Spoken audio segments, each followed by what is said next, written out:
Hello students, कैसे हैं आप। मैं भी बहुत बढ़िया हूँ।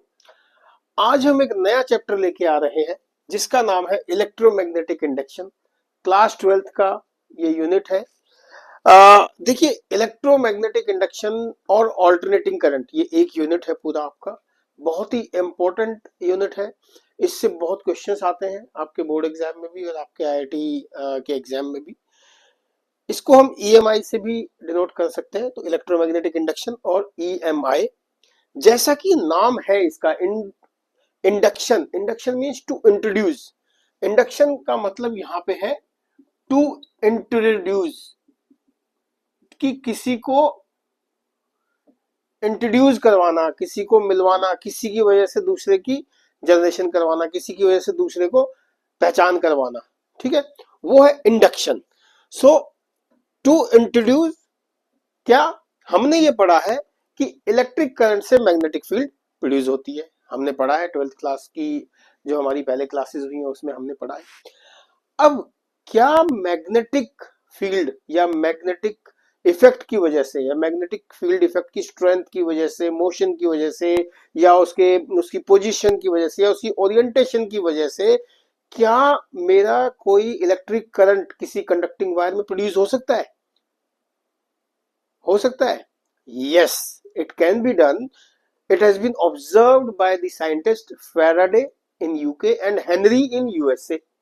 उन्होंने देखा कि भाई, अगर मैं कोई मैग्नेटिक बार अगर मैं कोई मैग्नेटिक बार किसी करंट कैरिंग, किसी कंडक्टिंग वायर या लूप के पास लेके जाता हूं या उसके आसपास लेके जाता हूं, तो उस कंडक्टिंग केबल में, कंडक्टिंग वायर में मेरा करंट प्रोड्यूस हो जाएगा।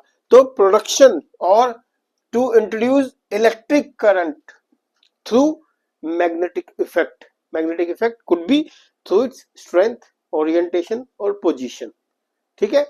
अब देखो, जब मैं मैग्नेटिक इंडक्शन की बात करता हूं तो ऑब्वियसली मेरा मैग्नेटिक इंडक्शन क्या है, मैं बात करूंगा मैग्नेटिक फ्लक्स की वजह से। फ्लक्स क्या है? मैग्नेटिक फ्लक्स कि एक पर्टिकुलर एरिया में, मान लो ये एक एरिया है, इसमें बहुत सारी मैग्नेटिक फील्ड मेरी मूव करने लग जाए एक यूनिफॉर्म पोजीशन पे, एक यूनिफॉर्म पोजीशन पे।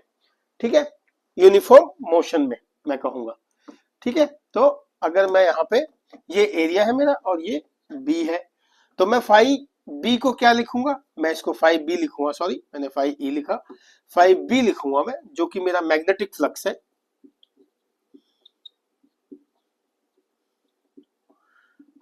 That will be B dot A. ठीक है, that will be B dot A. अच्छा, इससे क्या होगा? जो मेरा, जब मैं मैग्नेटिक फील्ड या मैग्नेटिक बार या मैं मैग्नेटिक फील्ड स्ट्रेंथ का कोई मैग्नेट लेता हूं, उससे मैं अगर करंट प्रोड्यूस करता हूं, तो मेरा क्या इंड्यूस होता है? Induced EMF. इसको हम ई से डिनोट करते हैं, अभी आगे हम पढ़ेंगे इसके बारे में। तो ईएमएफ इंड्यूस होता है एक। और अगर वो क्लोज्ड लूप सर्किट है, अगर मान लो वो क्लोज्ड लूप सर्किट है ऐसे, with the battery, connected with a battery, तो और यहां पे अगर कोई बार मैग्नेट है नॉर्थ साउथ, तो मेरा इसकी वजह से, ये जो फील्ड लाइंस हैं इसकी वजह से मेरा करंट इंट्रोडक्शन जो होगा, और क्लोज्ड लूप है तो उसमें मेरा इंड्यूस्ड करंट कहलाएगा। क्या कहलाएगा? Induced current I. ठीक है, ये टर्मिनोलॉजीज अब अभी हमने पढ़ी है। तो इंड्यूस्ड ईएमएफ होगा जनरेट, और अगर क्लोज्ड है सर्किट, तो उस कंडक्टिंग कॉइल जो क्लोज्ड सर्किट में है उसमें करंट इंड्यूस हो जाएगा, उसको इंड्यूस्ड करंट बोलेंगे। ठीक है, अभी हम देखो, अभी मैग्नेटिक फ्लक्स के बारे में एक छोटी सी चीज और देख लेते हैं कि जो ये phi is equal to B dot A है, तो इसको हम लिख सकते हैं बी ए कॉस थीटा। ठीक है, हमने मैग्नेटिक फ्लक्स, इलेक्ट्रिक फ्लक्स, ये सारा हमने पढ़ा हुआ है। अब हम, फेराडे का एक एक्सपेरिमेंट है जो उन्होंने अपने इसमें लगाया, कि उन्होंने क्या देखा, अब मैं वो बनाता हूँ थोड़ा सा। उसके बेसिस पे फेराडे ने अपने दो लॉ दिए। ठीक है,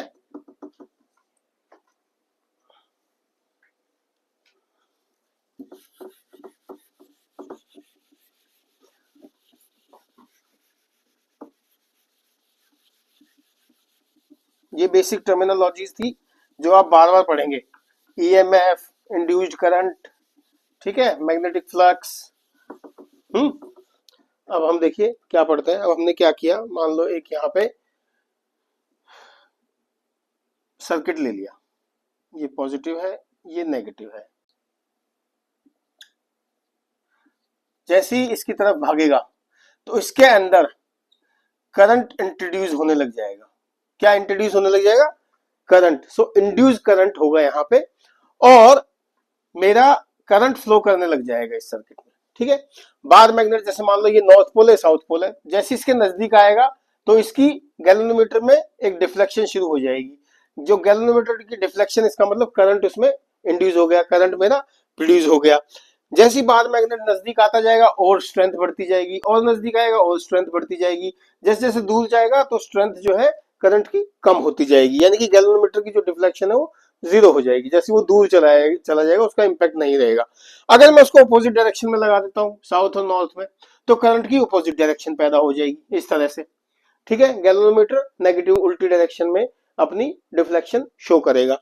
तो इसके बेसिस पे फैराडे ने अपने दो लॉ बनाए, ठीक है। फैराडे ने कहा, फैराडे का फर्स्ट लॉ पढ़ते हैं। फैराडे का फर्स्ट लॉ है, हाँ, फैराडे का फर्स्ट लॉ क्या कहता है?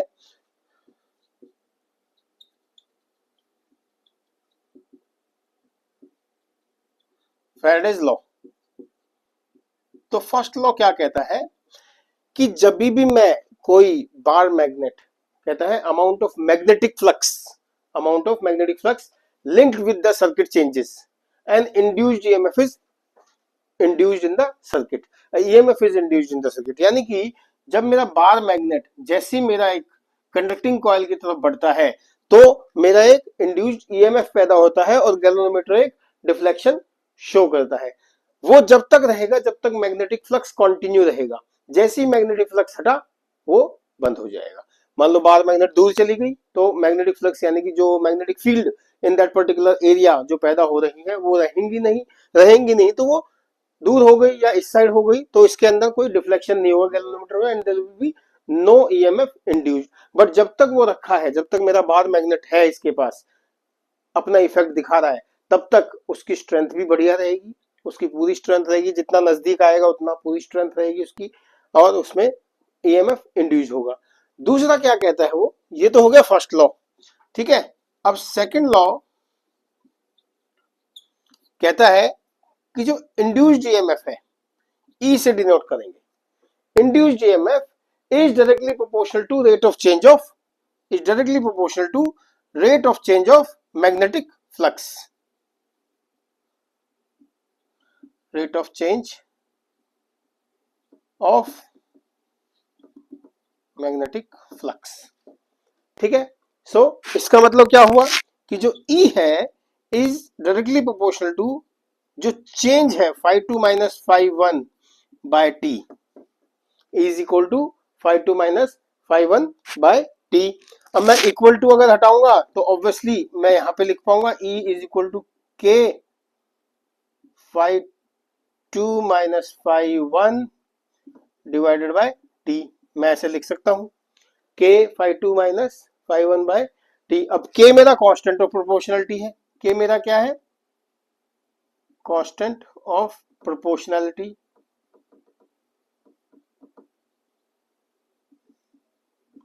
ठीक है। So what I can write it as E is equal to D phi by D T. और यहां ना एक माइनस साइन होगा। क्यों होगा माइनस साइन? क्यों होगा? क्योंकि जो इंड्यूस्ड ईएमएफ है will always oppose any change in the magnetic flux associated with the circuit. So induced EMF will always oppose the magnetic flux, ठीक है। ये लेंजेस लॉ है। अब हम पढ़ेंगे नेक्स्ट टाइम लेंजेस लॉ।